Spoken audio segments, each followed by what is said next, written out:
student, most welcome all of you in my YouTube channel Salman Sir Murani. Now we are going to a new topic, relation between the focal length and the radius of curvature. We are going to study a new topic, relation between small f. Small f next video में हम पढ़ चुके हैं। Small f को focal length बोला जाता है, यानी relation between the focal length and the radius of curvature. इसमें हम एक रिलेशन जो है रिलेशन फाइंड करेंगे जो स्मॉल एफ यानी फोकल लेंथ और उसके बाद जो है रेडियस ऑफ कर्वेचर के बीच में फाइंड करेगा। स्टूडेंट, इसके पहले हम पढ़ चुके हैं। सपोज कर लेते हैं कोई एक स्फेरिकल मिरर, सपोज कर लिए कोई एक कनकेव स्फेरिकल मिरर। ये स्फेरिकल मिरर का प्रिंसिपल एक्सिस आप जानते हैं, this point is known as pole. Suppose that C is the centre of curvature. Consider कर लेते हैं a ray of light fall down from the infinity at the spherical mirror at point B. Suppose that A B कोई एक रे of light थी जो spherical mirror के किसी पॉइंट बी पर फॉल होती है। हम जानते हैं इन्फिनिटी से आने वाली लाइट या प्रिंसिपल एक्सिस के पैरेलल चलने वाली लाइट आफ्टर रिफ्लेक्शन फोकल मुख्य फोकस से होकर के जाती है। हम जानते हैं कि ये distance centre of curvature to pole, ये रेडियस ऑफ कर्वेचर के नाम से जाना जाता है। डिस्टेंस फोकल टू पोल, इसको स्मॉल एफ यानी फोकल लेंथ के नाम से जाना जाता है। इन्हीं दोनों के बीच में हमको एक जो है रिलेशन फाइंड करना है। स्टूडेंट, पीछे वाली वीडियो में हम पढ़ चुके हैं, अगर सेंटर ऑफ कर्वेचर से मिरर की किसी भी पॉइंट पर अगर एक लाइन ड्रा कर दिया जाए या इसको जोड़ने वाली जो लाइन होती है उसको नॉर्मल बोलते हैं। और हम ये भी जानते हैं जो रे ऑफ लाइट आकर के इंसिडेंस होती है, यहाँ लाइट ए भी आकर के इंसिडेंस हो रही है, इसलिए इसको हम इंसिडेंस रे बोलते हैं। और इंसिडेंस रे तथा नॉर्मल के बीच जो एंगल बनता है उसे एंगल ऑफ इंसिडेंस बोला जाता है और इसको स्मॉल आई से लिखते हैं। ये रिफ्लेक्टेड रे है और ये नॉर्मल। रिफ्लेक्शन ऑफ लाइट में पढ़ चुके हैं, रिफ्लेक्टेड रे और नॉर्मल के बीच जो एंगल बनता है उसके एंगल ऑफ रिफ्लेक्टेड बोलते हैं और इसको स्मॉल आर से लिखा जाता है। स्टूडेंट, ये चूंकि एक नॉर्मल है, एक लाइन है, इसलिए जितना एंगल यहाँ बना उतना ही एंगल यहाँ बनेगा। इसे अल्टरनेटिंग एंगल बोलते हैं, अल्टरनेटिंग एंगल बोला जाता है। अब थोड़ा सा और आगे बढ़ते हैं। अब इसमें लिखते हैं चूंकि ये वाला एंगल ये एंगल इक्वल है, तो प्रूफ में हम इसको थोड़ा सा डिनोट कर लेते हैं। ये जो चीजें मैंने कंसीडर की है, वीडियो पास करके आप लोग इसको नोट कर लीजिएगा, क्योंकि अगर फिर से हम अगर आपको नोट करवाएं तो वीडियो बहुत लंबी हो जाती है। इसलिए एक बार रिपीट कर देते हैं, वीडियो पास करके नोट कर लीजिएगा। कंसीडर कर लिया एक स्फेरिकल मिरर, सपोज दैट, अब जिसका अपर्चर M1 एंड M2 है। इसका एक प्रिंसिपल एक्सिस मान लेते हैं O डॉट प्रिंसिपल एक्सिस है।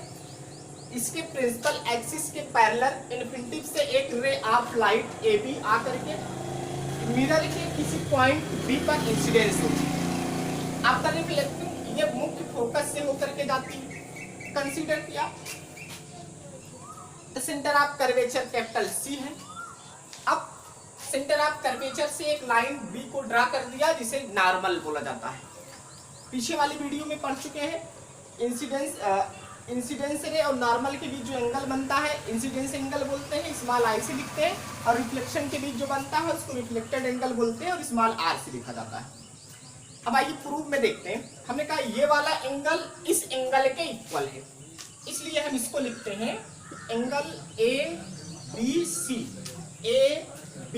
सी। ये जो बीच वाला पॉइंट आता है ये एंगल का सिंबल है, और जो बीच वाला पॉइंट आता है उसी एंगल को माना जाता है, यानी ये वाला angle i is equal to. अब यहाँ लिखते हैं angle B C F, angle B C F, angle B C F. यहीं आगे कोष्टक में लिख देते हैं अल्टरनेटिंग एंगल, लिख लीजिएगा ये दोनों अल्टरनेटिंग एंगल्स। उसके बाद स्टूडेंट आगे हम देखते हैं angle A B C, angle A B C equal to A B C, ये वाला एंगल इस एंगल के भी इक्वल है, इसको लिख देते हैं एंगल सी बी एफ। आगे यहाँ कोष्टक में लिख देते हैं angle i is equal to angle r. ये लॉ ऑफ रिफ्लेक्शन से है, यानी रिफ्लेक्शन के जो दो लॉ थे उसी में से एक लॉ को ये फॉलो कर रहा है। अब इसके बाद अगर इसको इक्वेशन नंबर 1 कंसीडर कर लें, इसे इक्वेशन नंबर 2, हम ये देख रहे हैं कि इक्वेशन नंबर 1 और 2 का लेफ्ट हैंड साइड इक्वल है, तो इसके राइट साइड भी इक्वल होने चाहिए। तो अब हम इसी को इक्वल कर देते हैं। Therefore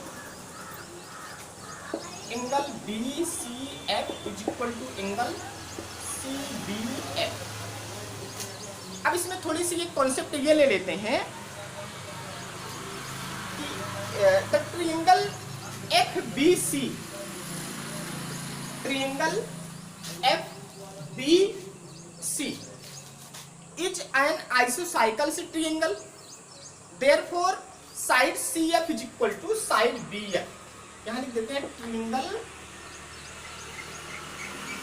BCF is isosceles. Thus, so that side CF, side CF, ये वाली side CF is equal to side BF, side CF is equal to ये वाली साइड इस साइड के इक्वल होगी। जब ये दोनों साइड आपस में इक्वल हो गया, तो अब यहाँ कहते हैं if the aperture of the mirror is small, suppose कर लेते हैं ये एपरेचर ऑफ द मिरर, ये जो इतना बड़ा लिए हैं वो छोटा सा, यानी aperture of the mirror is very small, यानी जो इतना बड़ा है ये इतना बड़ा ना हो करके बहुत छोटा हो। जब ये बहुत छोटा होगा तो पॉइंट बी जो है पॉइंट पी के बहुत नजदीक होगा। जब पॉइंट बी पी के नजदीक होगा तो हम जो है पॉइंट बी जब पॉइंट पी के नजदीक होगा तो ऐसी सिचुएशन में हम B F is equal to P F count कर सकते हैं। तो यार थोड़ा सा आप चाहें तो नोट कर लीजिएगा, if the aperture of the mirror is small the point B would lie very close to the point P, therefore one can write। तो अब यहां हम राइट कर देते हैं B F is equal to F P,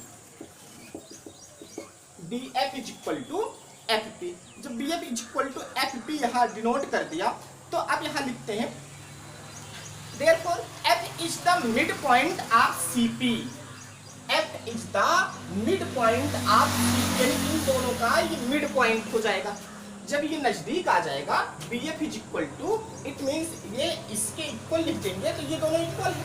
जब ये दोनों इक्वल है तो ये इसके इक्वल जब आ गया तो इसका मतलब हुआ कि ये दोनों डिस्टेंस आपस में इक्वल है। जब दोनों डिस्टेंस या एक पॉइंट इसी को और थोड़ा सा आगे बढ़ा देते हैं, C F is equal to F P, because B F is equal to C F.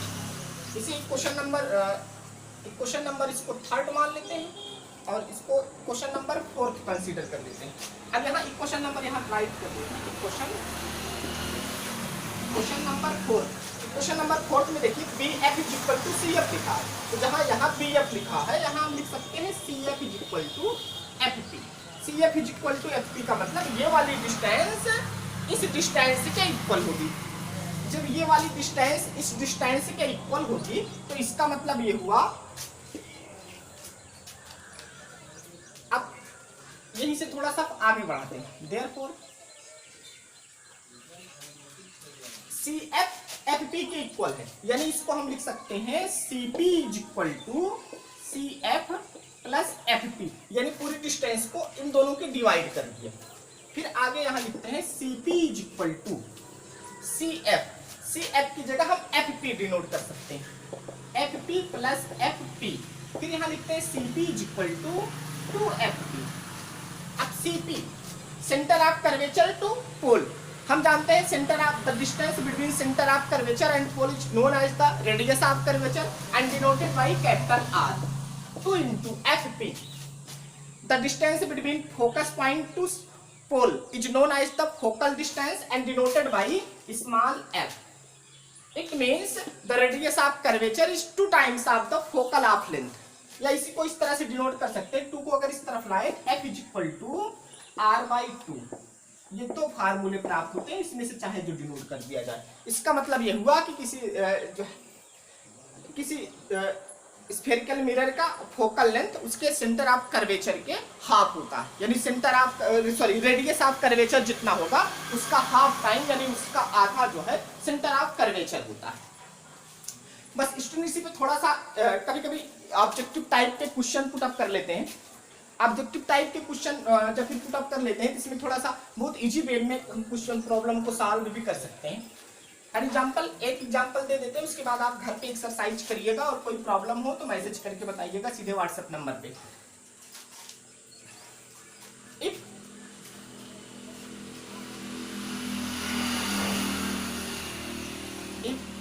the radius of curvature,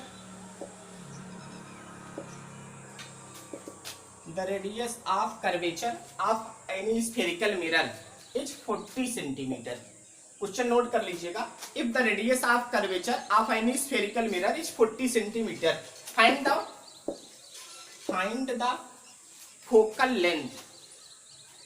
तो स्टूडेंट इसको लिखेंगे कैसे? Given that capital R is equal to 40 centimetre, या मीटर में भी दिया जा सकता है. हमको f फाइंड करना है. हम जानते हैं f is equal to formula होता है r/2. f is equal to r/2 means r की वैल्यू 40 2 की और उसके बाद by 2. f is equal to 2 2 जा 4 20 सेंटीमीटर. स्टूडेंट और आपकी बुक टेक्स्ट बुक में जो भी एग्जाम्पल होंगे सॉल्व करिएगा. अगर कोई प्रॉब्लम आ रही है तो उसका फोटो खींच करके हमारे व्हाट्सएप नंबर पे आप सेंड करिएगा, अवश्य सॉल्व की जाएगी. Thank you so much.